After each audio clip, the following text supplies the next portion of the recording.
Good morning sir. Sir, ఇస్లామాబాద్లో రేపే చర్చలు జరగనున్నాయి. ఈ చర్చలు ఫలించే అవకాశం ఉందంటారా? అంటే ఇప్పుడున్న ట్రెండ్ చూస్తున్నైతే వెరీ కాంప్లికేటెడ్ పిక్చర్ ఉంది. అంటే చర్చలు జరగాలి అంటే రెండు వైపుల పొజిషన్స్లో సమ్ కన్వర్జెన్స్ అంటారు. ఎక్కడో చోట ఏకాభిప్రాయం రావాలి. ఏకాభిప్రాయం రావాలి అంటే అటు అమెరికా ఇటు ఇరాన్ల పొజిషన్ల మధ్య గ్యాప్ తక్కువగా ఉంటే ఏకాభిప్రాయం సాధ్యమవుతుంది. గ్యాప్ విపరీతంగా ఉందనుకోండి, మీరు ఇప్పుడు ఏదన్నా బిజినెస్ డీల్ ఒక ల్యాండ్ కొనడానికి వెళ్ళారు, మీరు 50 లక్షలు పెడతామంటున్నాడు, వాళ్ళు 20 కోట్లు చెప్తున్నారు అనుకోండి, అవుతుంది ఆ డీల్. వాళ్ళు 80 లక్షలు చెప్పారు, మీరు 50 లక్షలు అన్నారు, మధ్యలో ఎక్కడో 60 70 దగ్గర అవుతుంది. కానీ మీరేమో 50 లక్షలు ఇస్తామంటున్నారు, వాళ్ళేమో 20 కోట్లు అంటున్నారు. అసలు చర్చలో కూర్చుండి కూడా అనవసరం కదా. ఇప్పుడు పరిస్థితి సరిగ్గా అలాగే ఉంది. ఒక్కవైపు ఏమో చర్చల్లో కన్నా ముందు ప్రతిష్టంభనగా ఇవాళ పత్రికల్లో కూడా వచ్చింది చూడండి, పీఠముడిగా లెబనాన్ అని. సో లెబనాన్లో హిజ్బుల్లా పైన ఇజ్రాయెల్ అటాక్ చేస్తోంది. ఈ లెబనాన్ అనేది ఈ ఒప్పందంలో లేనే లేదు అని ఇజ్రాయెల్ అంటోంది, అమెరికా అంటోంది, ఆఖరికి ప్రెసిడెంట్ ట్రంప్ కూడా అన్నాడు. కానీ లెబనాన్ అనేది గనక చర్చల్లో లేకపోతే మేము అసలు చర్చలే జరపము, వాకౌట్ చేస్తామని ఇరాన్ అంటుంది. చూడండి ఎంత డైవర్జెన్స్ ఉంది అని. ఎందుకంటే ఇప్పుడు ఉదాహరణకు అమెరికా ఇజ్రాయెల్ వాదన ఏంటి, లెబనాన్ వేరే ఇష్యూ, దాన్ని వేరే చర్చిద్దామంటున్నారు. సో అర్థం కాని అంశం ఏంటంటే ఇప్పుడు ఇరాన్ అదే అన్నది అనుకోండి, మేము అమెరికాతో ఒప్పందం చేసుకుంటాం, అమెరికా మీద మిసైల్స్ ప్రయోగించాం, కానీ ఇజ్రాయెల్ మీద ప్రయోగిస్తాం, సౌదీ అరేబియా ప్రయోగిస్తాం, యుఏఈ మీద ప్రయోగిస్తాం, ఖతార్ మీద వేస్తాం, బహ్రెయిన్ మీద వేస్తాం, అమెరికా మీద వేయం. ఒప్పందం అమెరికాతో కదా అంటే లాజిక్ ఉంటుందా? నిజంగా ఇంతవరకు ఈ యుద్ధం మొదలైన ఫిబ్రవరి 28 నుంచి ఇప్పటి వరకు అమెరికా పైన ఒక్క మిసైల్ కూడా ఇరాన్ ప్రయోగించలే కదా. సరే ఇరాన్ వాడు అంటాడు, ఎస్ మనం మీకు మాకు కదా డీల్, మీ పైన మేమేమీ చేయం, మేము ఇజ్రాయెల్ కొడతా అంటాం, సౌదీ గల్ఫ్ దేశాలు కొడతా అంటాం, పరిష్కారం అవుతుందా? అక్కడేమో అమెరికా ఏమంటోంది, అమెరికా పైనకి థ్రెట్ ఉండద్దు, ఇజ్రాయెల్కు థ్రెట్ ఉండద్దు, గల్ఫ్ దేశాలకు థ్రెట్ ఉండద్దు అంటున్నారు. ఇరాన్ వైపు నుంచేమో మీరు హిజ్బుల్లా గురించి పట్టించుకోవద్దు అంటున్నారు. ఇది ఎట్లా లాజిక్ న్యాయం అవుతుంది? ఇప్పుడు ఇరాన్కు మద్దతుగా ఉన్నవారే హిజ్బుల్లా. సో ఇరాన్కు మద్దతుగా ఉన్న హిజ్బుల్లానేమో చర్చలో భాగం కాదట, అమెరికాకు మద్దతుగా ఉన్న ఇజ్రాయెల్ మాత్రం చర్చలో భాగం కావాలట. అది ఎక్కడ లాజిక్? ఇప్పుడు చర్చలు ఎవరి మధ్య జరుగుతున్నాయి? ఇజ్రాయెల్ లేదు కదా చర్చల్లో, అమెరికాకు ఇరాన్లకు మధ్య జరుగుతున్నాయి చర్చ. ఓకే, అమెరికా పైన ఇరాన్ దాడి చేయదు, ఇరాన్ పైన అమెరికా దాడి చేయదు, ఒప్పందం చేసుకోండి, అయిపోతుంది కదా. కానీ అది కాదు, అమెరికా ఏమడుగుతుంది, ఇజ్రాయెల్ పైన దాడి చేయొద్దు, గల్ఫ్ దేశాల పైన దాడి చేయొద్దు అంటున్నారు. ఇరాన్ వాళ్ళు మాత్రం మీరు లెబనాన్ పై దాడి చేయొద్దంటే లేదు, లెబనాన్ వేరే దీనికి సంబంధం లేదంటున్నారు. లాజిక్ ఏమైనా ఉందా? ఇంత ఇర్రేషనల్ స్టాండ్ అమెరికా ఇజ్రాయెల్ తీసుకుంటే ఇరాన్ చర్చల కింద ఒప్పుకుంటుంది. మీ వైపేమో అందరినీ మీరు అటాక్ చేయొద్దు, మా పైన మాత్రం మీరు అటాక్ చేస్తూ కూర్చుంటే ఇది ఎందుకు? అందుకే ఇరాన్ హెచ్చరించింది, మేము బయటకు వచ్చేస్తాం చర్చలు ఎందుకు జరపడం అనేది. సో అందువల్ల లెబనాన్ ఇష్యూ పైన కంప్లీట్ డైవర్జెన్స్ ఉంది. ఇక రెండవది ఎన్రిచ్మెంట్, రైట్ టు ఎన్రిచ్మెంట్ అంటే పీస్ఫుల్ పర్పజెస్ కు న్యూక్లియర్ సైన్స్ ను మాకు వాడే హక్కు ఉంది అని ఇరాన్ అంటుంది. లేదు, నో ఎన్రిచ్మెంట్ అని ట్రంప్ అంటున్నాడు. నో ఎన్రిచ్మెంట్ అని ఎలా అంటాడు? నో వెపనైజేషన్ అనాలి, మీరు అణ్వాయుధాలు తయారు చేయకూడదు అంటే లాజిక్ ఉంది. కానీ యురేనియం ఎన్రిచ్మెంట్ ఆపాలి అంటున్నాడు మొత్తానికి. ఇప్పుడు మనం ఆపుతున్నామా? నిన్నగా మన ఫాస్ట్ ఫీడ్ రియాక్టర్ తయారు చేస్తున్నాం కదా, మన భారతదేశ అణు కార్యక్రమం ఆపిందా? సో ఇరాన్ అసలు అణు వైపుగా పోవద్దు అంటుంది. ఇంత అటాక్ చేసినాక ఇరాన్ ఏం చేయాలి? ఇప్పుడు ఉత్తర కొరియా అణ్వాయుధాలు తయారు చేసుకున్నాకనే అమెరికా జోలికి పోవడం లేదు. కిమ్ గురించి కిమ్ అని మాట్లాడి ఉన్నారు. మరి ఇప్పుడు ఇరాన్కి ఏమర్థమైంది? అణ్వాయుధాలు మా జోలికి రారు, అణ్వాయుధాలు ఉత్తర కొరియా జోలికి పోతున్నారా? అణ్వాయుధాలు మా జోలికి రారు అని మెసేజ్ పంపి మీరు ఇప్పుడు మళ్ళీ అణ్వాయుధాలు తయారు చేయకూడదంటే వాడు ఎదుర్కొంటాడు. వానికి ఉన్న ఏకైక రక్షణ అది కదా. ఇప్పుడు ఉత్తర కొరియా అనుభవం చూసినాక ఇరాన్ అనుభవం చూసినాక ఇరాన్కి ఏమర్థం అవుతుంది? అందువల్ల అక్కడ న్యూక్లియర్ ఆడికైనా వాళ్ళు దే ఆర్ రెడీ న్యూక్లియర్ టాక్స్కు. కానీ లేదు మీరు అసలు యురేనియం ఉంచుకోవద్దు, మీరు ఏమీ చేయొద్దు అంటే ఇజ్రాయెల్కు అణ్వాయుధాలు ఉంటాయి, ఇరాన్ బద్ధ శత్రువు, ఇరాన్కు ఉండద్దు అంటే ఇరాన్ ఎట్లా అంగీకరిస్తుంది? ఇప్పుడు మనకు పాకిస్తాన్కు మాత్రం అణ్వాయుధాలు ఉంటాయి, ఇండియా ఉండకూడదని ట్రంప్ అంటే మనం ఒప్పుకుంటామా? సింపుల్, పాకిస్తాన్ దగ్గర అణ్వాయుధాలు ఉండొచ్చు, మా మా ఫ్రెండ్లీ కంట్రీ అది, కానీ మీరు మాత్రం అణ్వాయుధాలు వదులుకోవాలి ఇండియాకి చెప్పితే ఇండియా ఒప్పుకుంటుందా? సిమిలర్ థింగ్ కదా. అమెరికా ఏమంటారు, మా ఫ్రెండ్ అయిన ఇజ్రాయెల్ దగ్గర అణ్వాయుధాలు ఉండొచ్చు కానీ ఇరాన్ దగ్గర ఉండొద్దు అంటున్నారు. ఒప్పుకుంటారా? పోనీయండి, India is a democratic nation, మంచి కంట్రీ, ఇండియా దగ్గర అణ్వాయుధాలు ఉండొచ్చు. Pakistan is a Islamic country, మతవాద దేశం, మిలిటరీ దేశం, ఆ దేశం దగ్గర అణ్వాయుధాలు ఉండకూడదు. ఇది చాలా న్యాయమైన డిమాండ్ కదా. అమెరికా ఒప్పుకుంటుందా? అప్పుడు ఇరాన్ దగ్గర అణ్వాయుధాల ప్రమాదం, ఇజ్రాయెల్ దగ్గర ప్రమాదం కాదు కనుక ఇజ్రాయెల్ దగ్గర ఉండొచ్చు, ఇరాన్ దగ్గర ఉండకూడదు అంటున్నారు. నేననేది ఇండియా దగ్గర ఉండొచ్చు, పాకిస్తాన్ దగ్గర ఉండకూడదు. మరి పాకిస్తాన్ ఉంటే ప్రమాదం అని అమెరికా తెలియదు, ఎందుకంటే వాళ్ళు ఒసామా బిన్ లాడెన్ దాచిన దేశం కదా. 5 ఏళ్ల పాటు ఒసామా బిన్ లాడెన్ ఆశ్రయం ఇచ్చిన దేశం. మరి ఆ పాకిస్తాన్ దగ్గర ఉన్న అణ్వాయుధాలు ఉండకూడదని అమెరికా ఎందుకంటే లేదు? దీనికి ఆన్సర్ ఉండాలి కదా. అందువల్ల న్యూక్లియర్ ఇష్యూ పై కూడా కంప్లీట్ డైవర్జెన్స్ ఉంది. ఇక ఇరాన్ ప్రాక్సీస్ కు మద్దతు ఇవ్వకూడదు, హిజ్బుల్లాకు, హూతీలకు ఎవరికి మద్దతు ఇవ్వకూడదు. ఇరాన్ ఏమంటుంది, మద్దతు కాదు, వారు మీరు ముట్టుకోవద్దు అంటుంది. స్ట్రెయిట్ ఆఫ్ హర్మూజ్ ను యుద్ధానికి ముందు ఎలాగైతే ఫ్రీగా వదిలేశారు, ఇప్పుడు కూడా వదిలేయాలి అంటున్నారు. ఇరాన్ అన్నది మాకు అర్థమైంది, ఇప్పుడు హర్మూజ్ పట్టుకుంటారు కదా మీ తోవకొచ్చింది. ఇలా అమెరికా యుద్ధం ఎందుకు ఆపింది? ఏమన్నా ఇరాన్ బాంబుల వర్షంలో గెలిచిందా? మిలిటరీ దాడుల్లో గెలిచిందా?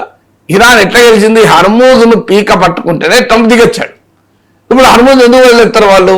సో ట్రంప్ నేర్పిన విద్య ఏంటి ఇరాన్ కంటే, ఓహో హర్మూజ్ అనే ఆయుధం ఉంది నీ దగ్గర, ఇంతవరకు నువ్వు ఎప్పుడు వాడుకోలేదు, ఇప్పుడు నాపై వాడుకో, నీకు అర్థమవుతుంది అని చెప్పారు. సో ఎవరు చెప్పారు ఇది? అమెరికానే అనుభవంలో నేర్పింది కదా. ఇప్పుడు మనకు మహాభారతంలో భీష్ముడు చెప్తాడు, శిఖండి ముందు పెట్టుకొని నాపై యుద్ధం చేయి, నేను ఆయుధాలు వదిలేస్తాను అని చెప్తాడు. సో అది చెప్పిన తర్వాత నీకు అర్జునుడు శిఖండి ముందు పెట్టి భీష్ముడి పైన బాణం ప్రయోగిస్తే భీష్ముడు అస్త్ర సన్యాసం చేస్తాడు. ఇప్పుడు అమెరికా కూడా సరిగ్గా అదే చెప్పింది.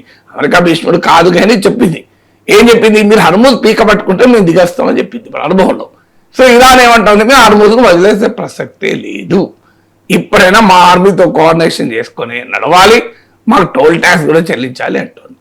సో మరి ఈ హర్మూజ్లో కంప్లీట్ యుద్ధానికి ముందున్నట్టు ఫ్రీగా ఉండాలని అమెరికా అంటుంది.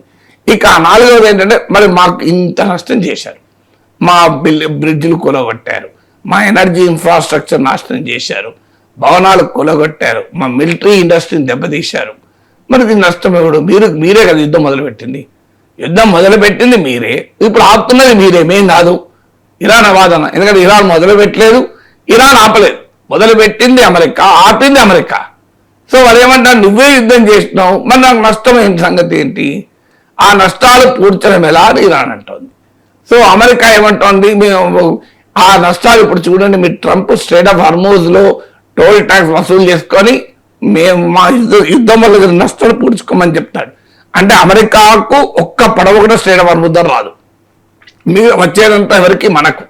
అంటే మనం ఇది వేస్తాడు, ఇండియా పైన, చైనా పైన, ఏషియన్ కంట్రీస్ పైన వేస్తాడు, యూరోపియన్ కంట్రీస్ మీద వేస్తాడు. ట్రంప్కి ఏం లేదు, అమెరికాకి ఏం లేదు, ఎందుకంటే strait of Hormuz America పడవలే Rao.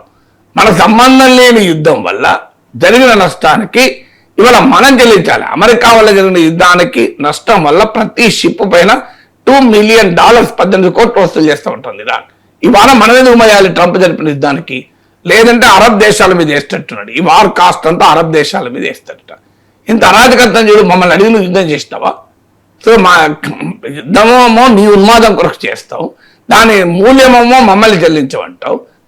Americano ఇజ్రాయెల్లో డబ్బులు కట్టాలి ఇరాన్కు అనుకోట్టి ఇప్పటిదాకా నాశనం చేశారు కదా, డబ్బులు కట్టమనండి. సో ఇలా ప్రతి అంశములోనూ 2 దేశాల మధ్య ఏకాభిప్రాయమే లేదు. సో ఏకాభిప్రాయం ఎక్కడుందంటే రెజిమ్ చేంజ్ మీద. యుద్ధం మొదలు పెట్టేటప్పుడు అసలు ఇస్లామిక్ పాలనా వ్యవస్థే పోవాలి, ప్రజలారా మీరు మీ చేతుల్లోకి తీసుకోండి అన్నాడు. ఇప్పుడు ట్రంప్ అది మానేశాడు, అసలు అయిపోయింది కదా రెజిమ్ చేంజ్, మా ఆబ్జెక్టివ్నే కాదు మారిపోయింది, ప్రస్తుతం చాలా మంచోళ్ళు అంటున్నాడు. ఎవరు వీళ్ళు? అయతుల్లా ఖమేనీ ఉండగానే కదా వీళ్ళు ఫారిన్ మినిస్టర్గా ఉన్నవాడు. ఇప్పుడు పాకిస్తాన్లో జరిగే చర్చలకు ఇరాన్ నుంచి ఇద్దరు వస్తున్నారు, parliament speaker, Iran foreign minister. వీళ్ళెవరు? అయతుల్లా అలీ ఖమేనీ ఉన్నప్పుడు లేరా వీళ్ళు? అసలు ఇరాన్ ప్రెసిడెంట్ మారింది, ఆ పెజెస్కి అండ్ సేమ్ పర్సన్ కదా ఖమేనీ ఉన్నప్పుడే. ఖమేనీ దగ్గర ఆస్థానంలో ఉన్న వాళ్ళే ఇప్పుడు వస్తున్నారు. మరి ఎక్కడ రెజిమ్ చేంజ్ అయింది? ట్రంప్ రెజిమ్ చేంజ్ అయిపోయిందని మాట్లాడుతున్నారు. సో అందువల్ల ఇది చివరి నిమిషం వరకు ఏమైనా జరగచ్చు. పోస్టరింగ్ చాలా ప్రమాదకరంగా ఉంది.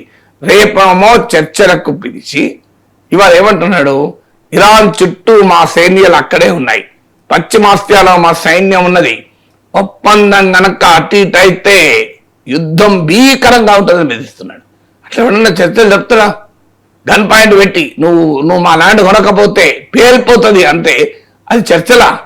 బెదిరించడం అయితే కానీ నువ్వు చర్చలు జరిగే సమయంలో సుహృద్భావ వాతావరణం ఉండాలి తప్ప నేను బెదిరిస్తా, నీ అంతు చూస్తా, ఒప్పందం కుదరకపోతే ఇట్లాంటి తడాక చెప్పులు ఇరాన్ చాలాసార్లు చూసింది.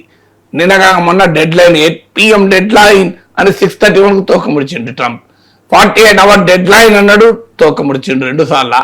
ఇలా తోక ముడిచుడు 5 సార్లు జరిగింది. ఇప్పుడు మళ్ళీ బెదిరిస్తున్నాడు. పశ్చిమాసియా చుట్టూలోనే సైన్యాలు ఉన్నాయి, చర్చలకు ఒప్పుకోకపోతే ఒప్పందం. ఇరాన్ తేల్చేసింది బెదిరింపులకు లెక్క చేసే ప్రసక్తే లేదు. నీ బెదిరింపులకు మేము చర్చలంటూ ఉంటే గౌరవప్రదంగానే ఉంటాం. ఈ గౌరవం ఇవ్వకపోతే చర్చలే వద్దంటున్నాయి. చర్చలు కావాలని అడుగుతాను, ట్రంప్ అడుగుతున్నాడు, ఇరాన్ అడుగుతలేదు. ఇవాళ ఇరాన్ చూడండి స్టేట్మెంట్, మేము చర్చల నుంచి వాకౌట్ చేస్తామంటున్నాడు.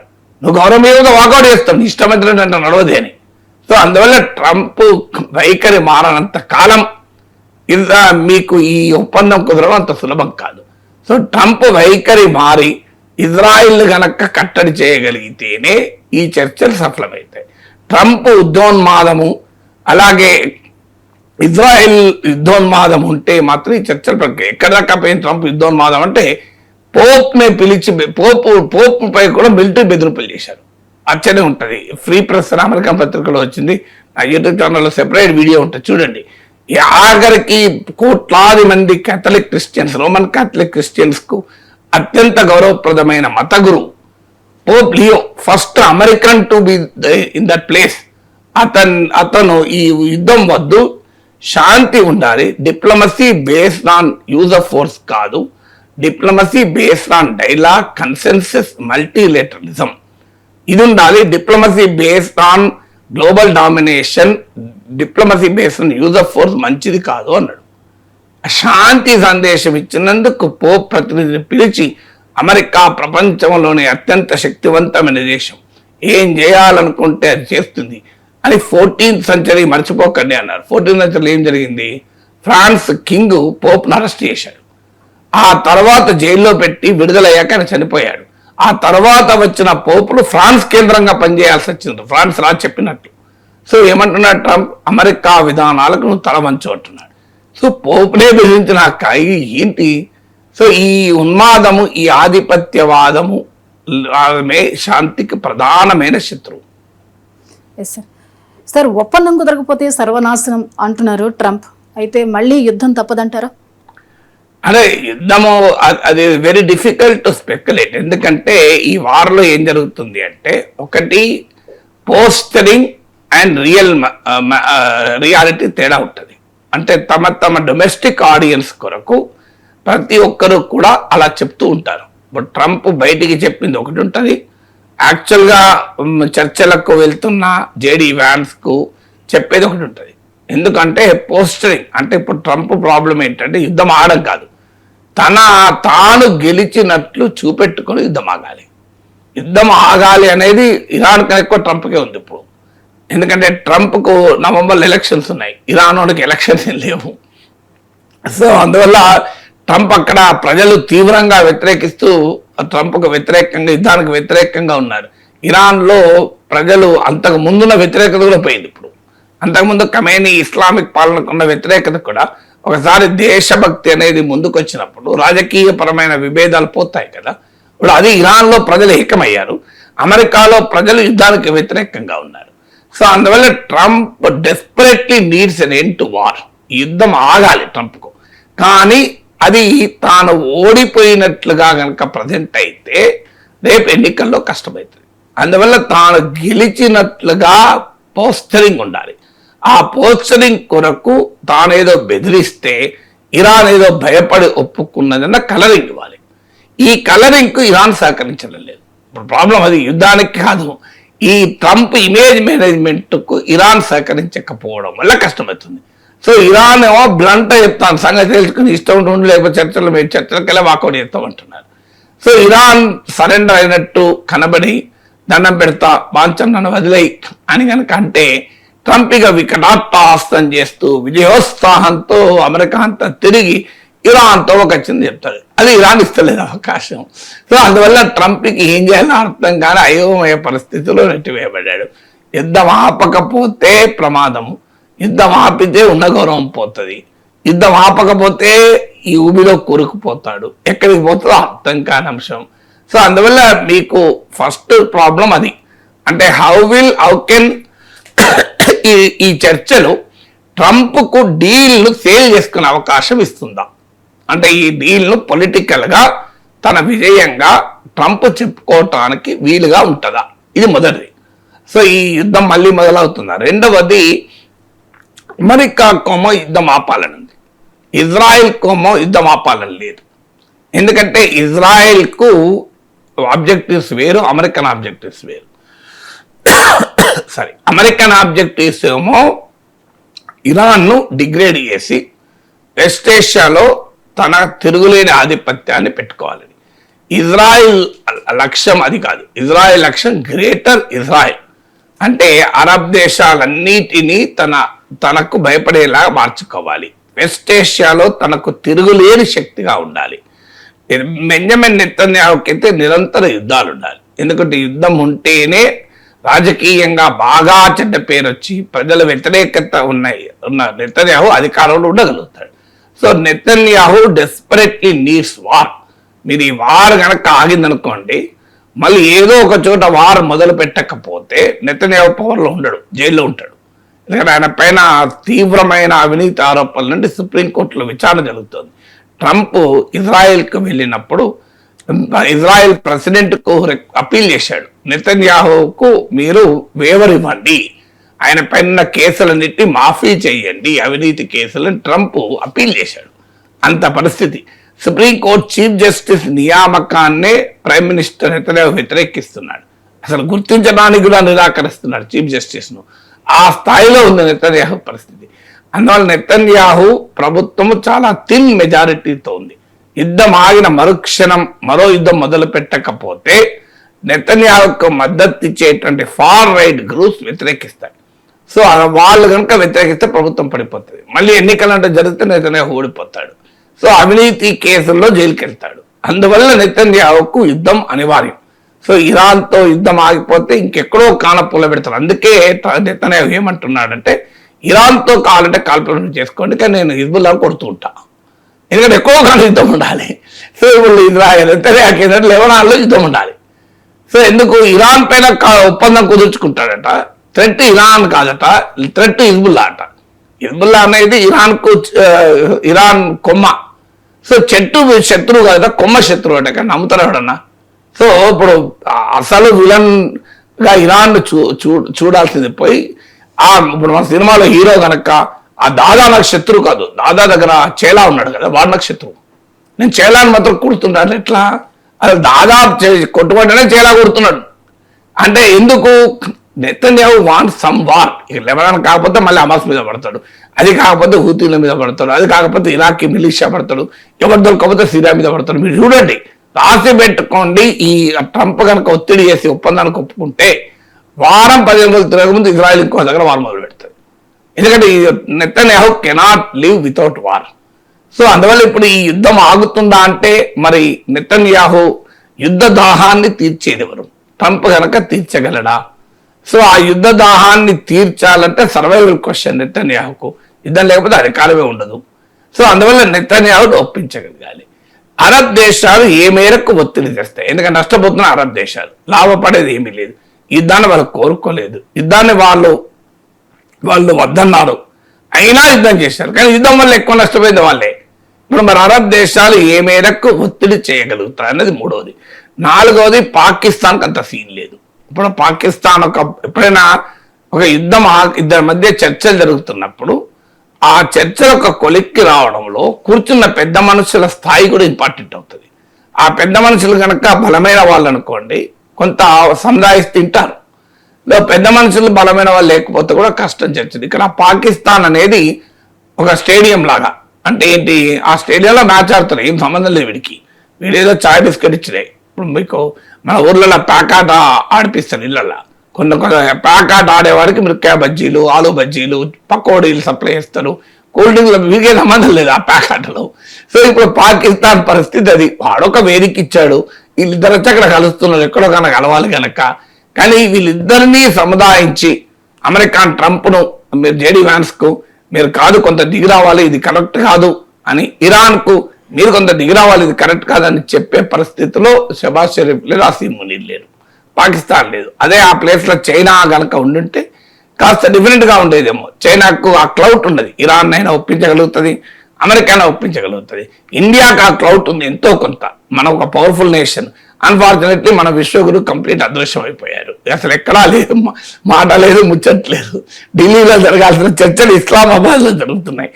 రష్యాకైనా కాస్త మాస్కోలో కనుక చర్చలు ఉంటే రష్యన్ ప్రెసిడెంట్ కాస్త స్టేచర్ ఉండేది. సో చైనా, రష్యా, ఇండియా కాక పాకిస్తాన్లో చర్చ ఏముంటే స్టేచర్, పాకిస్తాన్కి ఏమున్నది? సో వాళ్ళిద్దరు మాట్లాడుకుంటే వీటిలో కట్టుకొని కూర్చోాలి. అసీముని జేడీ వ్యాన్స్ ఆ ఇరాన్ వాళ్ళు మాట్లాడుకుంటుంటే చూస్తూ ఊరుకోవాలి తప్ప, వీడికి చెప్తే అమెరికా అని చెప్తే అమెరికా వాడినాడు, ఇరాన్ చెప్తే ఇరాన్కినాడు. సో అలాంటి వేదిక పైన చర్చలు జరిగితే ఏమవుతుంది? ఇప్పుడు మనకు పెళ్లి చర్చలు జరుగుతాయి, వాళ్ళు ఒక 10 తులాల బంగారం అడుగుతారు, వీళ్ళేమో మేము అంత పెట్టలేం 8 తులాలు పెడతామంటారు.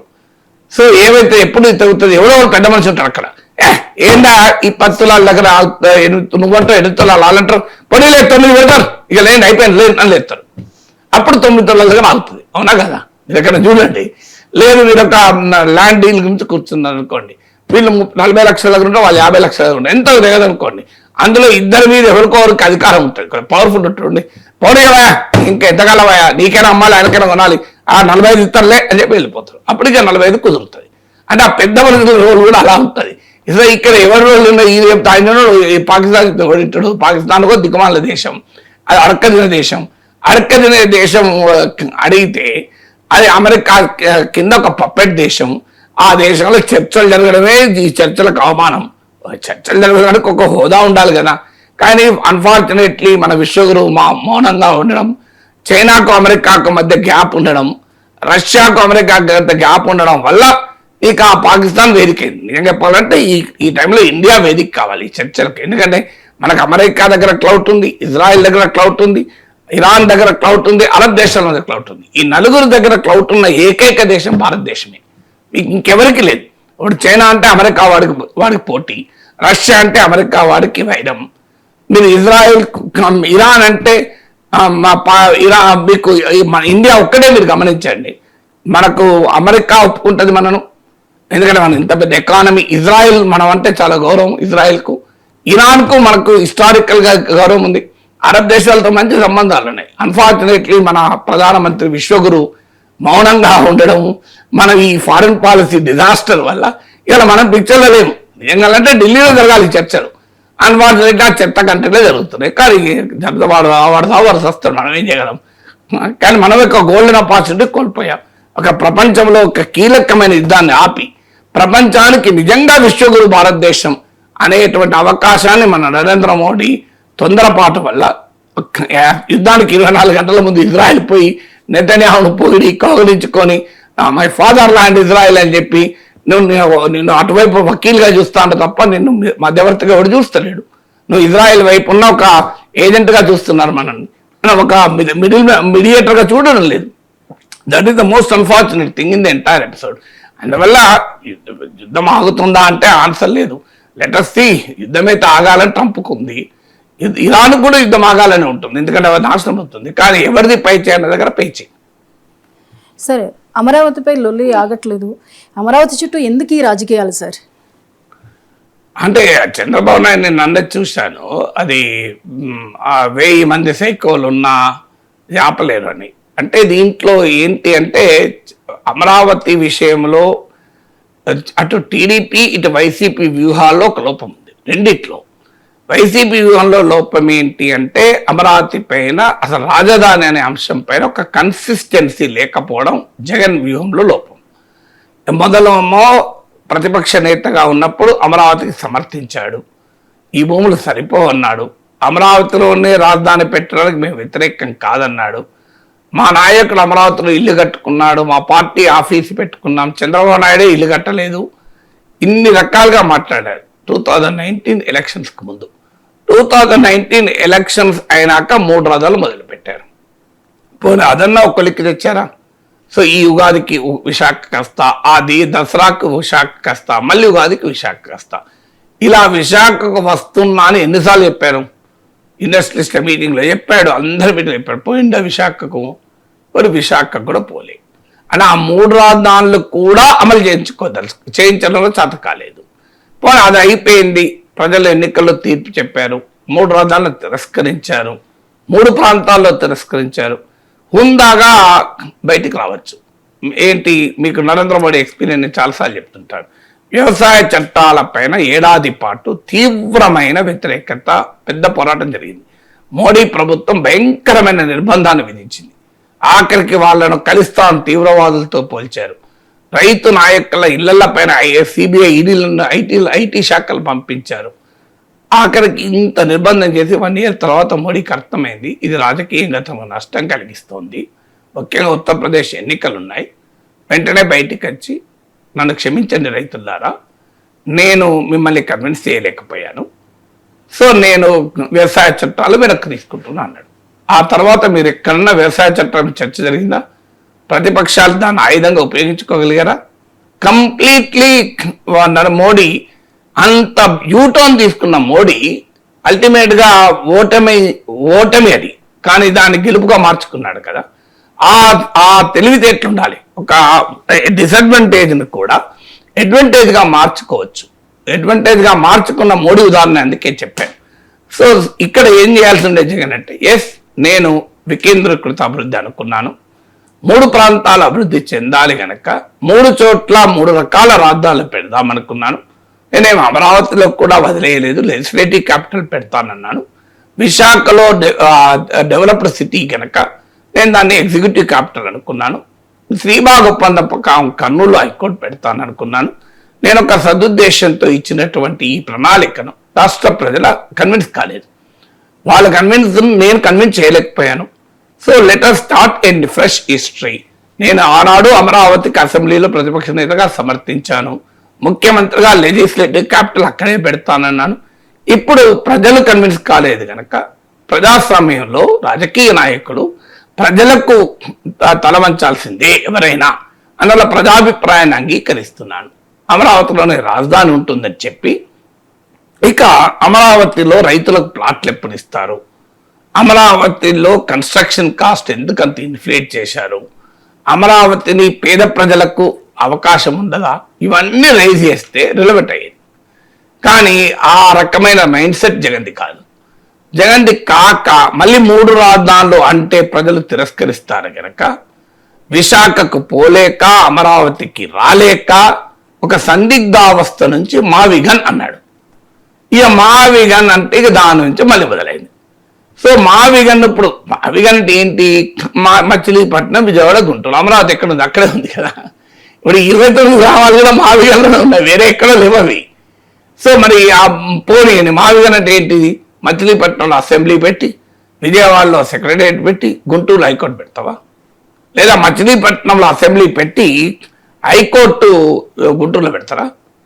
లేదా హైకోర్టు సెక్రటేరియట్ గుంటూరులో పెట్టి సీఎం ఆఫీస్ మచిలీపట్నంలో పెడతారా? అంటే సెక్రటేరియట్ నుంచి సీఎం ఆఫీస్ రావాలంటే రోజు గుంటూరు నుంచి మచిలీపట్నం వస్తారా? అసలు వాట్ ఈస్ ద ప్రాక్టికాలిటీ? నాకు అర్థం కాని అంశం. మావిగన్ ఇది రీజన్, నాట్ ఎ సిటీ. అప్పుడు నిన్న చంద్రబాబు నాయుడు కరెక్ట్, అది సిఆర్డిఏలో భాగమే కదా మావిగన్, క్యాపిటల్ రీజనే కదా. సో అది మీకు నేషనల్ క్యాపిటల్ టెరిటరీ లేదా? అలాగే నేను అమరావతిలోనే ఉంటుంది, కానీ దీన్ని అమరావతి ఒక్కదాన్నే కాదు, చంద్రబాబు నాయుడు అమరావతి ఒక్క 29 గ్రామాలే డెవలప్ చేస్తా అంటున్నాడు, నేను ఈ మొత్తం కారిడార్ని డెవలప్ చేస్తా మావిగన్ అని అయిపోయేది. నేను అమరావతిలో ఉంటాను, నేను ముఖ్యమంత్రి అయినా మళ్ళీ అమరావతి నుంచే పాలన జరుగుతుంది. కానీ అమరావతి 29 గ్రామాలకే చంద్రబాబు అభివృద్ధి అన్నాడు.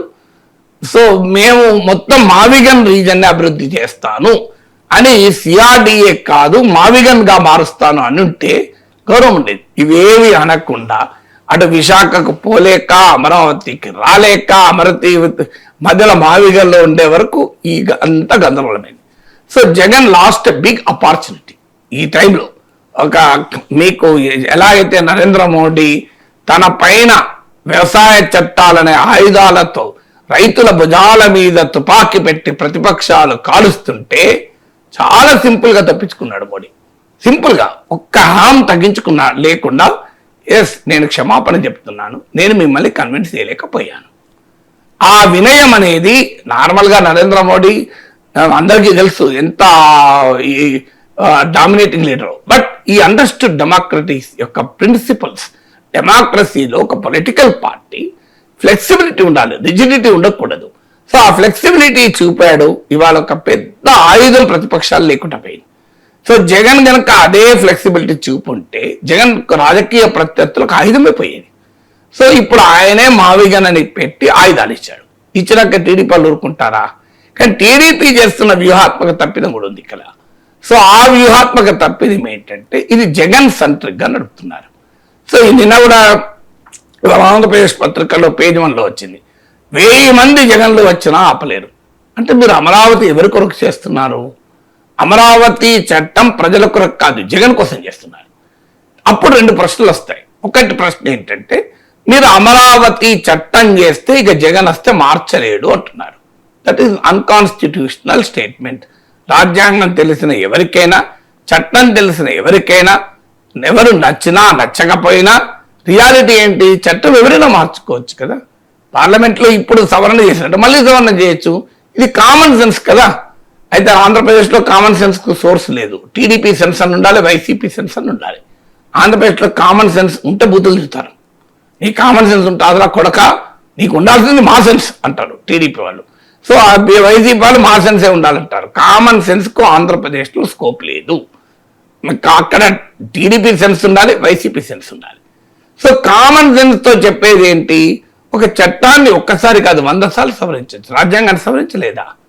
సో ఈ క్వశ్చన్ ఒకటి వస్తుంది, జగన్ సెంట్రిక్ గా చేస్తానా అంటే. రెండోది ఏమొస్తుంది క్వశ్చన్, అయ్యా మరి జగన్ రాడని మీరే చెప్తున్నారు కదా, జగన్ సీరియస్ గా తీసుకోవాల్సిన అవసరమే లేదంటున్నాడు కదా లోకేష్. అసలు జగన్ ఎన్ని జన్మలు ఎత్తినా మళ్ళీ అధికారంలోకి రాలేడు. జగన్ చేసిన విధ్వంసం ప్రజలకు అర్థమైంది అంటున్నారు కదా. మరి జగన్ రానప్పుడు జగన్ వస్తాడేమో అని అమరావతి చట్టం చేయడం ఎందుకు? అర్థం లేని లాజిక్ కదా. అంటే అమరావతి చట్టం చేయడం ద్వారా జగన్ వచ్చే అవకాశం ఉంది అని టీడీపీ చెప్తుంది కదా. అంటే మీరు ఎందుకు చట్టం చేస్తున్నారు? 1000 మంది జగన్లో వచ్చినా చట్టం ఆపలేరు అన్నారు. అంటే జగన్ భయంతోనే కదా చట్టం చేసేది. మరి మీరే జగన్ రాడు, జగన్ వచ్చే ప్రసక్తే లేదంటూ, జగన్ అసలు సీరియస్గానే తీసుకోవాల్సిన అవసరం లేదంటూ మళ్ళీ జగన్ వస్తాడేమో చట్టం చేసిన ఏం కాంట్రాడిక్టరీ కదా. దానికన్నా గనక చంద్రబాబు నాయుడు ఎస్ జగన్ రాడు, కానీ పెట్టుబడిదారులకు విశ్వాసం కల్పించాలి, పెట్టుబడిదారులకు విశ్వాసం కల్పించాలి, ఫైనాన్షియల్ ఇన్స్టిట్యూషన్కి విశ్వాసం కల్పించాలి. జగన్ వచ్చాక మీకు వరల్డ్ బ్యాంక్ నిలగొట్టాడు, ఏషియన్ డెవలప్మెంట్ బ్యాంక్ నిలగొట్టాడు. ఇప్పుడు మేము మళ్ళీ వాళ్ళ దగ్గరికి నిధుల కొరకు వెళ్తే వాళ్ళు మళ్ళీ ప్రభుత్వం మారితే మారిపోతుంది కదా అంటున్నారు. అందువల్ల ఫైనాన్షియల్ ఇన్స్టిట్యూషన్లో విశ్వాసం కల్పించడానికి, పెట్టుబడుల్లో విశ్వాసం కల్పించడానికి, పెట్టుబడులు మేము చట్టం చేస్తున్నాం అని ఉంటే అసలు ఈ డిబేట్ మొత్తం ఇంకో రకం ఉండేది. కానీ టీడీపీ ఏం చేసింది? ఈ డిబేట్ను జగన్ సెంట్రిక్గా మార్చింది. జగన్ సెంట్రిక్గా మార్చినప్పుడు జగన్ ఎందుకు ఊరుకుంటాడు? ఈ ప్లేయింగ్ ద గేమ్. మీరు మ్యాచ్లో జగన్ను దూరం చేసుకుంటే టీడీపీకి మ్యాచ్లో పోటీ ఉండదు. చంద్రబాబు నాయుడు వ్యూహం ఎంత తప్పుగా ఉందంటే జగన్ను మ్యాచ్లో పెట్టి కబడ్డీ ఆడుతున్నాడు. తెలివైన వారు ఏం చేయాలి? ఆ మ్యాచ్ నుంచి జగన్ తీసేయాలి. సో జగన్ను మ్యాచ్ నుంచి తీసేస్తా అంటే ఇది జగన్ వచ్చేయలేదు, జగన్ గురించి ఎవరు ఆలోచిస్తున్నారు. కానీ పెట్టుబడులదారులలో విశ్వాసం కల్పించడానికి, ఫైనాన్స్ ఇన్స్టిట్యూషన్లో విశ్వాసం కల్పించడానికి నేను చట్టం చేస్తున్నా అన్నాడు అనుకోండి, ఈ సిమిలర్ పొలిటికల్ బెనిఫిట్ ఇప్పుడు ఎలా బెనిఫిట్ వచ్చేది అప్పుడు వచ్చేది. ఇంకా జగన్కి ఇక ఆన్సర్ ఉండేది కాదు. జగన్ మ్యాచ్లోకి వచ్చేవాడే కాదు. మ్యాచ్లోకి ఏమని వచ్చేవాడు? దేని కొరకు వచ్చేవాడు? ఆన్సర్ లేదు. కానీ జగన్ మ్యాచ్లో ఉంచి మేము జగన్తో ఆడతామంటున్నారు. ఆడుకోనియండి, మీ ఇష్టం అది. ఇది చెప్పితే మళ్ళీ చూస్తారు. ఆంధ్రప్రదేశ్లో ప్రాబ్లం ఏంటంటే నిజాయితీగా మాట్లాడితే కూడా బూతులు తిడతారు. ఇది సమస్య. సో సెన్స్ లేదు అక్కడ. అందుకని కామన్ సెన్స్ ఉండకూడదు ఆంధ్రప్రదేశ్ గురించి మాట్లాడే వారికి. టీడీపీ సెన్స్ అని ఉండాలి, వైసీపీ సెన్స్ అని ఉండాలి. కానీ మా లాంటి వాళ్ళకి కామన్ సెన్స్ ఉండే వరకు ఈ తిట్లు ఎదుర్కోవాల్సి వస్తుంది. సార్, కాళేశ్వరం ప్రాజెక్టు మరమ్మతులకు రేవంత్ రెడ్డి ప్రభుత్వం సిద్ధమైంది. వేగంగా ఈ పనులు పూర్తి చేస్తున్నారు. సో దీంతో కాళేశ్వరం సమస్యలు తీరినట్టేనా సార్? కాళేశ్వరం సమస్య ఏంటి? సో అది ఒక ప్రాజెక్టు. అఫ్ కోర్స్ ఆ ప్రాజెక్ట్ మొదలు పెట్టినప్పుడు కూడా కొన్ని క్వశ్చన్స్ ఉన్నాయి. వయబిలిటీ క్వశ్చన్ అంటే ఒక ఎకరం ఇరిగేట్ చేయడానికి ఎంత ఖర్చు అవుతుంది, అంత ఖర్చు భారమవుతుందా లేదు అని ఈ చర్చ మొదటి నుంచి ఉంది. ఎందుకంటే కానీ గోదావరి తెలంగాణ ప్రాంతంలో ఏంటంటే దిగువ నుంచి ప్రవహిస్తుంది, అంటే భూములు పైన ఉంటాయి, నది కిందికి ఉంటుంది. అందువల్ల మీకు తెలంగాణలో గోదావరి జలాలు ఉపయోగించుకోవాలనుకుంటే గ్రావిటీతో వాటర్కు అవకాశం కొద్ది చోట్లే ఉంది. అత్యధికంగా లిఫ్ట్ పైన ఆధారపడాలి. అందువల్ల కాళేశ్వరం తప్ప మరో మార్గం లేదని ఒక వర్షను. రెండవది ఇది హైలీ కాస్ట్లీ, ఇది అన్వయబుల్. దాని కాస్ట్ అంటే ఇప్పుడు ఒక ఎకరం పొలానికి నీళ్ళు ఇవ్వాలి అంటే 50,000 ఖర్చు అయింది అనుకోండి, అది ఏం గిట్టుబాటు అవుతుంది? దాని వచ్చే పంట కూడా 50,000 కన్నా తక్కువనే ఉంటే లాభం లేదు కదా. సో అందువల్ల ఆ క్వశ్చన్స్ కాళేశ్వరం పైన మొదటి నుంచి ఉంది. ఇది ఇంజనీరింగ్ మార్వలే కావచ్చు కానీ బట్ వయబిలిటీ అనేది క్వశ్చన్ ఉంది. కానీ ఎప్పుడైతే ఈ మేడిగడ్డ కుంగిందో ఇంజనీరింగ్ మార్వెల్ అనే క్వశ్చన్, దానిపై కూడా క్వశ్చన్ మొదలైనవి. సో మేడిగడ్డనే కాదు, అన్నారం సుందిళ్ళలో కూడా సమస్య వచ్చిందని. న్యాయంగా అయితే ఇంత తొందరగా రాకూడదు. మీకు నాగార్జున సాగర్ కట్టి ఎన్నేళ్ళు అయిందండి? ఎప్పుడైనా విన్నామా మనం ఇట్లాంటిది? శ్రీశైలం ప్రాజెక్ట్ కట్టి ఎన్ని రోజులైంది విన్నామా? బాక్రానంగల్ కట్టి ఎన్ని రోజులైంది విన్నామా? హిరాకోట్ కట్టి ఎన్ని రోజులైంది? తెలంగాణలోనే శ్రీరామ్ సాగర్ పోచంపాడు కట్టి ఎన్ని రోజులైంది? కడం ప్రాజెక్ట్ కట్టి ఎన్ని రోజులైంది? మరి ఇవన్నీ ఏమీ కాలేదు కదా. ఇప్పుడే ఎందుకు అవుతున్నాయి కాళేశ్వరం అంటే ఖచ్చితంగా అందులో అవినీతి ఉంటుంది, కాంట్రాక్టర్ పొలిటీషియన్ ఎక్సెస్ ఉంటుంది, నాసిరకం పనులు ఉంటాయి, డిజైన్ లోపాలు ఉంటాయి. అవన్నీ ఉంటేనే జరుగుతుంది కదా, లేకపోతే ఇవన్నీ ఇన్ని ప్రాజెక్టులు ఉదాహరణ చెప్పాను నేను. ఇప్పుడు నాగార్జున సాగర్ ప్రాజెక్టు కట్టి నీళ్ళు ఎప్పుడన్నా ఒక్కరోజు నిన్నామా మనం? ప్రాజెక్టు కుంగినట్టు, నాగార్జున సాగర్ కుంగినట్టు. సో నెహ్రూ మీద మన మోడీ గారు నోటుకి వచ్చినట్టు తిడుతూ ఉంటారు బీజేపీ వాళ్ళు. ఏమన్నా నెహ్రూ గారు కట్టిన ప్రాజెక్టు, మోడీ గారి టైంలో ఇట్లాంటి ప్రాజెక్ట్ ఒక్కటి కూడా కట్టలేదు కనుక ఆన్సర్ లేదు మనకు. ఎగ్జాంపుల్ చెప్పలేము. నాగార్జున సాగర్, బాక్రా నంగల్, హిరాకోట్ లాంటి ప్రాజెక్టు మోడీ వచ్చాక ఇంతవరకు ఒక్కటి కూడా లేదు మనం. కానీ నెహ్రూని రోజు తిడుతుంటారు. మరి నెహ్రూ కంటే ప్రాజెక్టే కదా, నెహ్రూ టైంలో కట్టిందే కదా, అది ఎంత బాగున్నది. మరి ఇప్పుడు ఎందుకు కాళేశ్వరం ఇట్లా కుంగింది? ఈ ప్రశ్న అయితే ఆన్సర్ చెప్పాలి కదా. మరి ఏ కారణం లేకుండా కుంగదు కదా. కుంగిన తర్వాత ఏం చేయాలి? ఇప్పుడు మంచికో చెడుకో కాసెట్ క్రియేట్ అయింది, దాన్ని ఉపయోగించుకోవాలో ఉపయోగించుకోకూడదా? నాకు కరీంనగర్ నుంచి ఒక రైతు ఒకరోజు చెప్పాడు, ఆసక్తికరమైన ఎగ్జాంపుల్ చెప్పాడు. ఏమనుకుంటున్నారయ్యా, ఎందుకంటే అది కాళేశ్వరం పరివాహక ప్రాంతం, ఏమనుకుంటున్నారయ్యా ఊర్లో రైతులు, కాళేశ్వరం ఇట్లా మేడిగడ్డ కుంగిందట కదా, నీ ఉపయోగం లేకుంటున్నది, ఏమనుకుంటున్నారు పబ్లిక్? కాంగ్రెస్ వాళ్ళేమో అది మొత్తం కూలిపోయింది, కుంగిపోయింది, మొత్తం నాశనం అయింది అంటున్నారు. బీఆర్ఎస్ వాళ్ళేమో మరమ్మతులు చేయమంటున్నారు. అసలు ఏమైంది అని అడిగితే, ఇగో సారు కాళేశ్వరం ఎందుకు కుంగిందో అట్లా ఎందుకైందో ఇది ఒక అంశం సారు. కానీ ఇప్పుడు ఉదాహరణ చెప్తా మీకు, రైతులు ఇట్లా అనుకుంటున్నారు అని. ఏంటంటే నాగలికి తాడు కట్టి ఆ తాడు పశువులకు బిగించి దున్నుతా అంటాం మేము. ఈ లోపల తాడు తెగుతుంది. ఏం చేస్తాం మేము? వెంటనే ఇంకో తాడు తీసుకొచ్చి మళ్ళీ బిగించి దున్నుడైతే కంప్లీట్ చేస్తాం. కానీ దున్నకుంటా ఈ తాడు ఇచ్చినోడు ఎవడు? ఈ తాడు క్వాలిటీ ఇంత దరిద్రంగా ఎందుకుంది? ఈ తాడు వాడలో మోసం ఉన్నది, ఈ తాడు వ్యాపారంలో అవినీతి ఉన్నది అని చెప్పి వాడిని తిట్టుకుంటూ కూర్చుంటాం. ఆ సారు మొదలు దున్నడం కంప్లీట్ చేసుకోవాలి కదా. సో తాడు నాసిరకం ఉందా, ఏమన్నా తాడు బ్రాండ్ ఇవన్నీ అనం. మొదలు కొత్త తాడు పట్టుకొస్తాం, మొదలు వ్యవసాయం చేస్తాం. సో మాకున్న ఈ చిన్న తెలివి కూడా ప్రభుత్వాలకు ఇది కూడా సార్ అన్నాడు. ఎంత వండర్ఫుల్ ఎగ్జాంపుల్ చూడండి. సో తాడు తెగితే మన తాడు తెగాలి. మీరు ఇప్పుడు ప్రెషర్ కుక్కర్ కొంటారండి, వంట వండుతుంటారు, ఈలోగా ప్రెషర్ కుక్కర్ పనిచేయదు, విధులు పనిచేయదు. మీరు ఏం చేస్తారండి? ఈ ప్రెషర్ కుక్కర్ కంపెనీ ఏంటి, ఇంత నాసిరకం ప్రొడక్ట్ ఏంటి, నేను కన్జ్యూమర్ ఫోరంకి వేస్తాను అని చెప్పి అన్నం వండడం మానేసి ఆ కన్జ్యూమర్ ఫోరం వెబ్సైట్ ఏది, నేను వెంటనే కన్జ్యూమర్ ఫోరం కంప్లైంట్ ఇస్తాను, ఈ కంపెనీ షాప్కి వెళ్తాను, వెంటనే ఈ డీలర్తో గొడవ పెట్టుకుంటాను, నాకు ఇట్లాంటి నాసిరకం ప్రెషర్ కుక్కర్ ఎందుకు ఇచ్చావు, ఇవన్నీ చేస్తారా? వంట వండుకుంటావా పక్కన? ఆ ప్రెషర్ కుక్కర్ తీసేసి నార్మల్ గిన్నె మీద అన్నం వండుకుంటాం. ఫస్ట్ అన్నం తిన్నాక మిగతా అన్ని చేసుకుంటావు, చేయమని కాదు, చెయ్యాలి కూడా. కానీ ఇక్కడ ఏమైంది, అన్నం తినడం మానేసి షాప్కి వెళ్ళిండట, ఈ ప్రెషర్ కుక్కర్ పూర్ క్వాలిటీ ఎట్లిస్తావు నాకు అని చెప్పి షాప్కి వెళ్ళిండట, కన్జ్యూమర్ ఫోన్లో వేసిండట, సాయంత్రం 8 గంటలకు వచ్చిండట. అప్పటి వరకు ఇట్లా అన్నం లేదు, ప్రెషర్ కుక్కర్ ఆగిపోయింది, అన్నం లేదు. తెలివైన వాడు ఏం చేస్తాడు, ఆ ప్రెషర్ కుక్కర్ పక్క పెడతాడు, అలా అందులో ఉన్న బియ్యము నీళ్ళు అన్ని తీసి ఇంకో గిన్నెలేసి పొయ్యి మీద పెడతాడు, అన్నం అయితే పూర్తి చేసుకుంటాడు, తింటాడు. తిన్న తర్వాత వీలైనప్పుడు షాప్కి వెళ్తాడు. కానీ ఇక్కడ కాంగ్రెస్ ప్రభుత్వం ఏం చేసిందంటే ఆ ప్రెషర్ కుక్కర్ చెడిపోయిందని చెప్పి దాన్ని పట్టుకొని అన్నం వండడం మానేసి షాప్కి వెళ్ళిండు. అన్నం వండడం మానేసి షాప్కి వెళ్ళి కన్జ్యూమర్ ఫోరంకి వెళ్ళి కంప్లైంట్ చేసి కన్జ్యూమర్ ఫోరంలో కేసు పెట్టిన లాయర్తో మాట్లాడి సాయంత్రం 8 గంటలకు వచ్చారు. ఇది జరిగింది. ఇప్పుడు సాయంత్రం 8 గంటలకు వచ్చినాకైనా ఇంకా అన్నం వండలేదని జనం అడుగుతున్నారు కనుక ఇప్పుడు మళ్ళీ బియ్యం ఎక్కిచ్చారు పొయ్యి మీద. ఇప్పుడు మరమ్మతులు చేస్తామంటున్నారు. ఇన్ని రోజుల నుంచి ఏం చేశారు? సో ఇన్ని రోజుల నుంచి ఎందుకు ఇంత ఆలస్యం జరిగింది? ఎప్పుడో చేయాల్సి ఉండే కదా. ఇప్పుడు నేషనల్ డ్యామ్ సేఫ్టీ అథారిటీ ఆ సూచనల మేరకు చేస్తాం. ఆ రిపోర్ట్ ఇచ్చి ఎన్ని రోజులు అయింది ఇప్పటికీ? అంటే ఏంటి, మొదలు రాజకీయంగా ఎస్టాబ్లిష్ చేయాలి. అన్యాయం జరిగింది, అవినీతి జరిగింది. మీకు ఆఖరికి ఇందులో బీజేపీ కూడా ఏరింది కోరస్లా.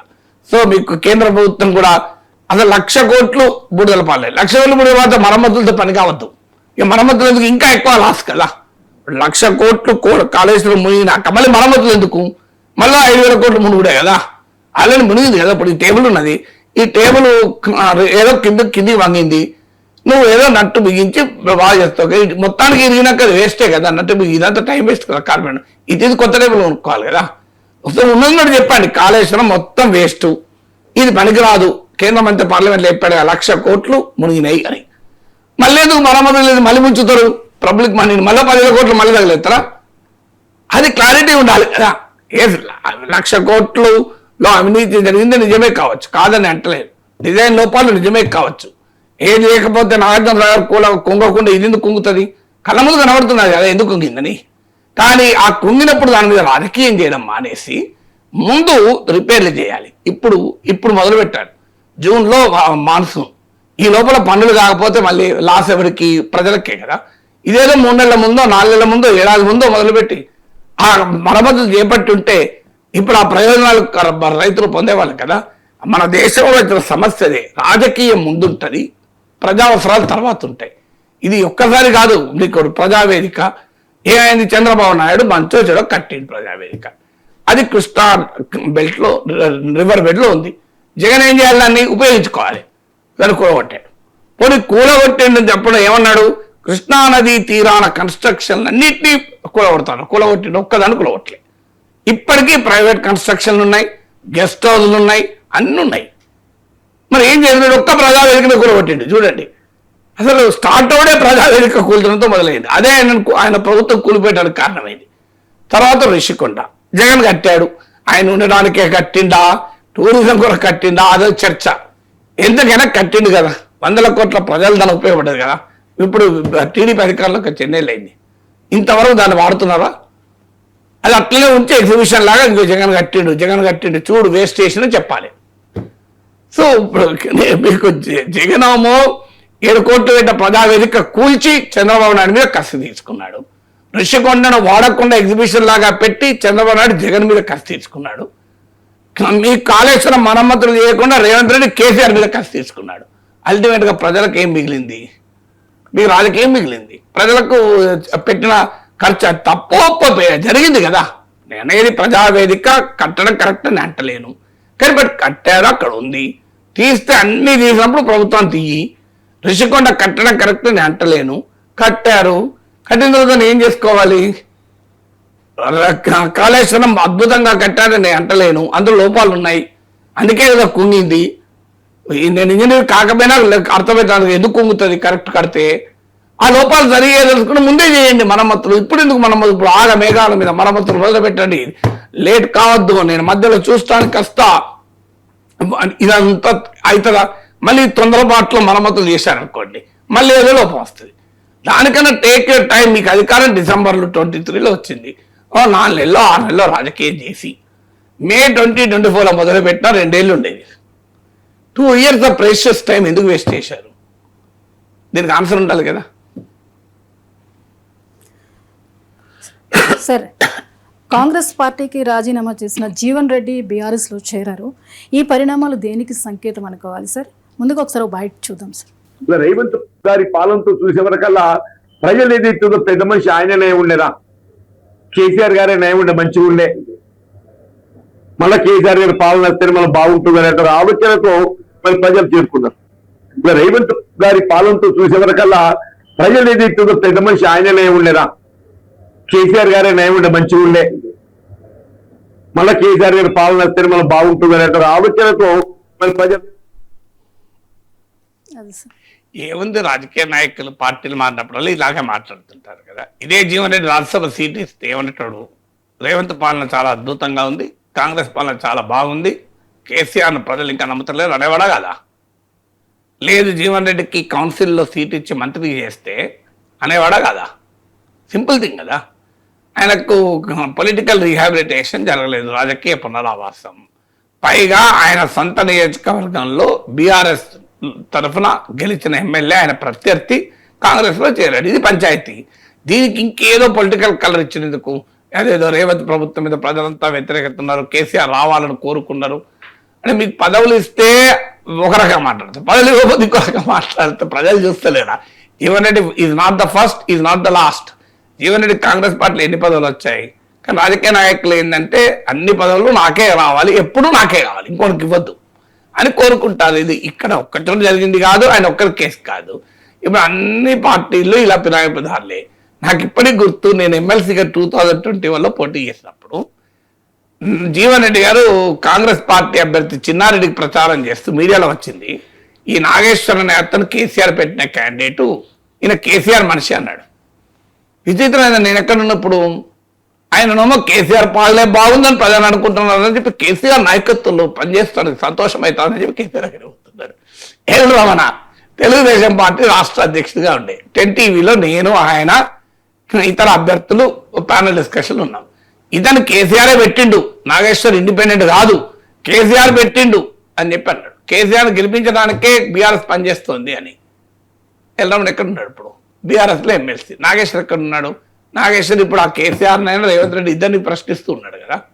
ఎంత అన్యాయంగా నా మీద ప్రచారం చేశారంటే, నేను కేసీఆర్ పెట్టిన మనిషిని చెప్పి ఆఖరికి నన్ను ఓడించారు. ఎవరు గెలిచారు, బీఆర్ఎస్ గెలిచింది. కేసీఆర్ నన్ను పెడితే బీఆర్ఎస్ గెలుస్తుంది. బీజేపీ వాళ్ళు అదే ప్రచారం, అందరూ అదే ప్రచారం, వేరే ప్రచారమే లేదు. నాగేశ్వర్ కేసీఆర్ మనిషి, లేకపోతే గెలిచేవాడిని ఎమ్మెల్సీగా 21లో. ఆ రోజు కేసీఆర్ పట్ల ఉన్న వ్యతిరేకత నన్ను ఎఫెక్ట్ చేసేలా ప్రచారం చేశారు. బీజేపీ అదే ప్రచారం, కాంగ్రెస్ నాయకులు జీవన్ రెడ్డి, చిన్నారెడ్డి, తెలుగుదేశం నాయకులు ఎల్ రమణ అందరూ అదే క్యాంపెయిన్. మొదలు నా మీద క్యాంపెయిన్, వాళ్ళు కొట్టుకుని మానేసి. ఎందుకంటే నేను అంతకుముందు 2 సార్లు గెలిచాను ఆ సీట్లో. ఇంత క్యాంపెయిన్ చేసినా కూడా నాకు 58,000 ఓట్లు వచ్చాయి. కాంగ్రెస్ పార్టీ క్యాండిడేట్ 33,000 ఓట్లు వచ్చాయి. జీవన్ రెడ్డి క్యాంపెయిన్ చేసిన చిన్నారెడ్డికి 33,000 ఓట్లు వచ్చాయి. ఎల్ రమణ తెలుగుదేశం పార్టీ రాష్ట్ర అధ్యక్షుడికి పట్టుమని 5,000 ఓట్లు వచ్చాయి. నాకు 58,000 ఓట్లు వచ్చి ఇండిపెండెంట్ పోటీ చేసి. అంటే రాజకీయ నాయకులు ఎట్లుంటారో ప్రజలకు అర్థం కావాలి. అన్ఫార్చునేట్లీ ఆ రోజు నమ్మారు విద్యావంతులకు కూడా వీళ్ళ ప్రచారానికి. ఇలా నాగేశ్వర్ ఎక్కడున్నాడు, కేసీఆర్ దగ్గర కేసీఆర్ నాయకత్వంలో పనిచేయడానికి సంతోషమవుతోంది. కేసీఆర్ చాలా గొప్ప సీఎం, కేసీఆర్కు నాకు 4.5 దశాబ్దాల ఫ్రెండ్షిప్, కేసీఆర్ పాలన కావాలని తెలంగాణ ప్రజలు కోరుకుంటున్నాను నేనంటా అన్నా. జీవన్ రెడ్డి అన్నాడు, ఎల్ రమణ అన్నారు కదా. మరి వాళ్ళేమో నా మీద కేసీఆర్ మనిషిని ముద్రేసి లాభం నన్ను ఓడించి వాళ్ళు పోయి కేసీఆర్ దగ్గర ఉన్నారు. నేను ప్రజల దగ్గర ఉన్నా కదా. ఇక రిటైర్డ్ ఉద్యోగుల విషయంలో ఆటలు ఆడొద్దంటూ హైకోర్టు హెచ్చరించింది ఆర్థిక శాఖని. ఈ హెచ్చరికతో రిటైర్డ్ ఉద్యోగుల సమస్యలు తీరిపోయినట్టేనా? హైకోర్టు ఆదేశాలైనా ప్రభుత్వం పాటించాలి. మనకు అర్థం కావాల్సింది ఏంటంటే, ఇప్పుడు తెలంగాణలో చూస్తున్నాం, ఆంధ్రలో పరిస్థితి ఏంటో నాకు తెలియదు కానీ తెలంగాణలోనైతే రిటైర్ అయ్యాక సాధారణంగా అన్ని బెనిఫిట్స్ రిటైర్మెంట్ అయిన రోజే ఇచ్చి పంపాలి.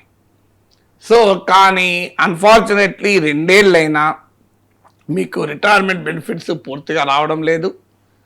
పైగా ఈవెన్ మెడికల్ రియంబర్స్మెంట్ బిల్లులు రావడం లేదు. సో హారిబుల్గా ఉంది అసలు. హైకోర్టు అన్నది కరెక్ట్ కదా, ఇది ఎవరి డబ్బు, వాళ్ళ డబ్బు కదా. మీకు సుప్రీంకోర్టు జడ్జిమెంట్ ఉంది, పెన్షన్ ఇది డెఫర్డ్ సాలరీ అన్నది. పెన్షన్ అనేది ఒక ఉద్యోగికి పదవీ విరమణ తర్వాత ఇచ్చే పెన్షన్ అనేది ఆలస్యంగా చెల్లిస్తున్న జీతము అన్నది supreme court. Pension is not a mercy of the government, pension ఇది హ్యూమన్ రైట్ అని సుప్రీంకోర్టు అనేది. అంటే పెన్షన్ ప్రభుత్వం దయా దాక్షిణ్యాలతో కరుణతో జాలితో ఉద్యోగులకు ఇస్తున్నది కాదు, అది ఉద్యోగుల హక్కది, మానవ హక్కు. దశాబ్దాల పాటు తమ యవనాన్ని, తమ జీవితాన్ని ఆ ఉద్యోగానికి ధారపోసిన తర్వాత వాళ్ళు రిటైర్ అయ్యాక గౌరవప్రదమైన జీవితము గడపడానికి పెన్షన్ వాళ్ళకున్న హ్యూమన్ రైట్ అని సుప్రీంకోర్టు తీర్పు చెప్పింది. మరి రాష్ట్ర ప్రభుత్వాలకు అర్థం కావాలి కదా. మీరు అసలు ప్రభుత్వంలో 30 ఏళ్ళు పనిచేసిన ఉద్యోగమో డబ్బులు ఇవ్వరు, కాంట్రాక్టర్లకు డబ్బులు చెల్లిస్తారు. పథకాల పేరిట పేద ప్రజలను ఆదుకుంటామన్న పేరిట అసలు అవసరం లేని పథకాలు కూడా పెట్టి డబ్బులు ఇస్తారు. నిజంగా పేదవాడికి డబ్బులు ఇస్తే ఏ ఉద్యోగి ప్రశ్నించకూడదు, రిటైర్డ్ ఉద్యోగి ప్రశ్నించకూడదు, ఏ ఉద్యోగి ప్రశ్నించకూడదు. ఎందుకంటే పేదవాడితో పోలిస్తే రిటైర్డ్ ఉద్యోగి భయంకరమైన పరిస్థితులు ఉండడు కదా. ఎంత 2 ఏళ్ళు పెన్షన్ రాకపోయినా రిటైర్డ్ ఉద్యోగి పరిస్థితి ఒక నిరుపేద కన్నా దయనీయంగా ఉండదు. అందువల్ల పేదల పథకాలకు ముందు డబ్బులు ఇవ్వాలనే దాంట్లో నాకేం డిస్ప్యూట్ లేదు. కానీ పేదలకు అవసరం లేని పథకాలు కూడా తెస్తున్నారు వీళ్ళ ఓట్ల కొరకు పథకాలు. ఒకప్పట్లాగా నిజంగా పేదలకు అవసరమైన పథకాలే ఉంటే అభ్యంతరం లేదు. ఇప్పుడు ఏమున్నది, నువ్వు లేస్తే 5,000 ఇస్తాం, కూర్చుంటే 3,000 ఇస్తాం, పండుకుంటే 10,000 ఇస్తాం, ఎప్పుడు లేవకపోతే 20,000 ఇస్తాం, నువ్వు బయటికి రాకపోతే 15,000 ఇస్తాం, బయటికి వచ్చి ఎన్నెలు నిలబడి లోపలికి పోతే 16,000 ఇస్తాం. ఇది కదా ఇప్పుడు పథకాలంటే. అసలు నువ్వు ఏమి చేయకపోయింటే కూర్చుంటే డబ్బులు ఇస్తామంటాను ప్రభుత్వాలు. ఎందుకు? నువ్వు మాకు ఓటు వేయాలి మళ్ళీ 5 ఏళ్లకు. నువ్వు సొంతగా నీ కాళ్ళపైన నిలబడి నీ తెలివితేటలు పెరిగితే మళ్ళీ మాకు ఓటేయవు. నువ్వు ఎల్లకాలము మా దగ్గర అడుక్కుంటలాగా ఉండాలి ప్రజలు. ఇది రాజకీయ నాయకులు కోరుకునేది. అందుకే వారికి విద్య, ఉద్యోగము, నైపుణ్యము, వాళ్ళ కాళ్ళపైన నిలబడే వనరులు కల్పించకుండా నిరంతరం రాజకీయ నాయకుల దయాదాక్షిణ్యాలపైన ఆధారపడేటువంటి వారిగా ప్రజలు మారుస్తున్నారు. మరి ఉద్యోగుల విషయంలో 30 ఏళ్ళు పనిచేసిన తర్వాత ఇది డెఫర్డ్ శాలరీ కదా, వాళ్ళ జీతం వాళ్ళకి ఇవ్వాలి కదా. ఇది వాళ్ళ PFW వాళ్ళకి ఇవ్వాలి కదా. వాళ్ళ PFW ఇవ్వరు. విచిత్రం ఏంటంటే వాళ్ళ గ్రాట్యుటీ డబ్బులు వాళ్ళకి ఇవ్వాలి కదా. అందుకే హైకోర్టు చాలా కరెక్ట్గా చెప్పింది, ఇది మీరు ఇవ్వకపోతే ఊరుకునే ప్రసక్తే లేదని చెప్పింది. ఎందుకంటే that is how the judgement sir. రాష్ట్రానికి ఆర్థిక పరిస్థితులు బాగాలేవు, మరి ఆర్థిక పరిస్థితులు బాగాలేకపోతే మీరు ఎందుకు ఇచ్చారు హామీలన్నీ? మీకు ఆర్థిక పరిస్థితులు బాగలేకపోయినా 1,000 కోట్ల రూపాయల కొత్త ప్రాజెక్టులు చేపడతారే. ఆర్థిక పరిస్థితి బాగాలేకపోతే ఆగండి. ఇప్పుడు ఇంట్లో పిల్లలకు అన్నం పెట్టకుండా నేను ఇంటికి ఎలివేషన్ చేయిస్తా అంటే ఎవడు ఒప్పుకుంటాడండి? నువ్వు మొదలు ఇంట్లో అన్నం పెట్టు, ఇంట్లో వాళ్ళ పిల్లలకు కావాల్సిన బట్టలు కొని పిల్లలకు మీద చదువు మీద ఖర్చు పెట్టు, అవి వదిలేసి నేను ఇంటికి ఎలివేషన్ చేయించుతా, ఇల్లు అందంగా కనబడాలి అంటే ఒప్పుకుంటారా? లేదు ఇంకో ఇల్లు కొంటా, నేను పిల్లల చదువు మానేసి పిల్లలకు మంచి స్కూల్లో జరిపియా, కానీ నేను ఇంకో ఇల్లు కొంటా అంటే ఏ తండ్రి ఒప్పుకుంటారా ఎవడన్నా? ఇది కూడా అంతే కదండి. కొత్త ప్రాజెక్టులు చేపట్టే ముందు ఇట్ ఈస్ దేర్ మనీ, ప్రభుత్వం దగ్గర ఉన్నాయి, ఇవ్వడానికి అభ్యంతరం ఏంటి? అందువల్ల ఖచ్చితంగా రిటైర్డ్ ఉద్యోగుల విషయంలో హైకోర్టు అంత సీరియస్ కావటానికి కారణం ఇది ఏళ్ల తరబడి, 2 ఏళ్ల తరబడి, 2.5 ఏళ్ళు, 3 ఏళ్ళు ఆగాల్సి వస్తుంది. అది ఏదో 2 నెలలో 3 నెలలో కాస్త అడ్జస్ట్మెంట్ ప్రభుత్వానికి కొత్తగా అధికారంలోకి వచ్చాక అడిగారంటే అర్థం ఉన్నది. But it can be the last priority కదా. అంటే ప్రభుత్వ చెల్లింపులకు అన్నిటికీ పోగా, కాంట్రాక్టర్లకు పేమెంట్ ఇచ్చినప్పుడు తమ కమిషన్లు పోగా, ఇక లాస్ట్ పేమెంట్ నేను రిటైర్డ్ పీపుల్కి ఇస్తా అంటే ఎందుకు ఊరుకుంటానండి హైకోర్టు? సార్, రాష్ట్రంలో కౌలు కళాకారుల మీద, మేధావుల మీద జాతీయ దర్యాప్తు సంస్థ నోటీసులు ఇచ్చింది సార్. ఏమిటి ఈ పరిణామాలు? కౌలుకి కళాకారులకు కూడా ఈ పరిస్థితి అంటే వాళ్ళని అర్బన్ నక్సలైట్స్ అని ముద్రేస్తున్నారు. ఇప్పుడు నక్సలైట్ ఐడియాలజీ గతంలో కలిగి ఉండి ఇప్పుడు లేకపోతే అదొక డైమెన్షన్. లేదు, నక్సల్ ఐడియాలజీ రైట్ అని నమ్మవచ్చు, కానీ వాళ్ళకి ఏ హింసాయుత కార్యకలాపాలతో సంబంధాలు లేవు. సో నీకు అదొక రకం. అనేక కోర్టు జడ్జిమెంట్లు ఉన్నాయి. అన్లెస్ వయలెన్స్తో లింక్ అయి ఉంటే తప్ప నేరస్తుడు కాదు. ఒక ఆలోచన కలిగి ఉండడం నేరం కాదు. అంటే ఇలా సాయుధ పోరాటం ద్వారా విప్లవం వస్తుంది, సమాజం మారుతుంది, విప్లవం ద్వారా మారుతుంది ఒక నమ్మకం ఉండొచ్చు. దాని కొరకు పాట పాడచ్చు, దాని కొరకు ఒక వ్యాసం రాయొచ్చు, ఈ విప్లవ పంతా సరైంది అని. లేదు, ఈ మావోయిజానికి కారణం ఆయుధాలు పట్టుకున్న మూర్ఖులు అని ప్రభుత్వం చెప్తోంది, అది కాదు, సామాజిక ఆర్థిక పరిస్థితులను ఉండొచ్చు. ఇలా భిన్నమైనటువంటి కోణాల్లో విశ్లేషించచ్చు. ఇది ఎవరో కవులు కళాకారులే కాదు. ఈవెన్ మీకు డాక్టర్ ఇందిరాగాంధీ ప్రైమ్ మినిస్టర్గా ఉన్నప్పుడు, మన్మోహన్ సింగ్ ప్లానింగ్ కమిషన్ సెక్రటరీగా ఉన్నప్పుడు, మన్మోహన్ సింగ్ నాయకత్వంలోనే ఒక కమిటీ చేశారు. ఆ కమిటీ ఆ రోజు చెప్పింది this is not a law and order problem, it is a socio economic problem అని. ఆ తర్వాత left wing challenges, development challenges in the left wing extremist affected areas అని భారతదేశంలో చాలా పేరుగాంచిన పబ్లిక్ ఇంటెలెక్చువల్ సుఖ్దేవ్ తోరట్, బాలగోపాల్, బిడి శర్మ ఇలాంటి వాళ్ళతో కూడిన ఒక బృందము ప్రభుత్వానికి నివేదిక ఇచ్చింది. Socio economic challenges in the left wing extremist affected areas అని మీకు గూగుల్లో కొట్టిన వస్తుంది రిపోర్టు. సో ఇలాంటి అనేక ప్రభుత్వ నివేదికలు విశ్లేషించాయి. అదే సమయంలో కవులు, కళాకారులు, జర్నలిస్టులు, రచయితలు ఈ సమస్య ఎందుకుంది అని వివిధ కోణాల్లో విశ్లేషించవచ్చు. లేదు కొంతమంది కవితలు రాయొచ్చు, ఈ పేద ప్రజల బతుకులు మారాలంటే విప్లవమే పరిష్కారం అని అనొచ్చు. కొంతమంది పౌర హక్కుల కొరకు మీరు నక్సలైట్ల ఏరివేత పేరిట సామాన్య ప్రజల్ని హింసించకూడదని కొంతమంది పౌర హక్కులకు పోరాడచ్చు. వీళ్ళందరినీ అర్బన్ నక్సల్స్గా ముద్ర వేస్తున్నారు. ఇప్పుడు ఎందుకంటే మావోయిస్ట్ ముక్త్ భారత్ అయిపోయింది కదా, సో ఇప్పుడు తమను రాజకీయంగా ప్రశ్నించే వారందరినీ కూడా అర్బన్ నక్సలైట్గా ముద్ర వేసి వాళ్ళను కొట్టచ్చు అనేది ప్రభుత్వాల ఆలోచన. అందుకే ఇప్పుడే కాదు, మీకు ఇట్లా టైంలో కూడా ఉంది. ఒక ఫేమస్ రైటర్ చెప్పిన మాట, they came for a communist, I said I'm not a communist. They came for a trade unionist, I said I'm not a trade unionist. They came for a clergy man, religious man, I said I am not a religious leader. Finally they came for me. Where should I go అన్నాడు. So అందువల్ల మీకు మావోయిస్టులతో మొదలై కవులు, కళాకారులు, రచయితలు, హక్కుల కార్యకర్తల దాకా నిర్బంధం వస్తే చాలా ప్రమాదకరం. ఎందుకంటే ప్రజాస్వామ్యంలో భిన్నమైన అభిప్రాయాలకు అవకాశం ఉండాలి.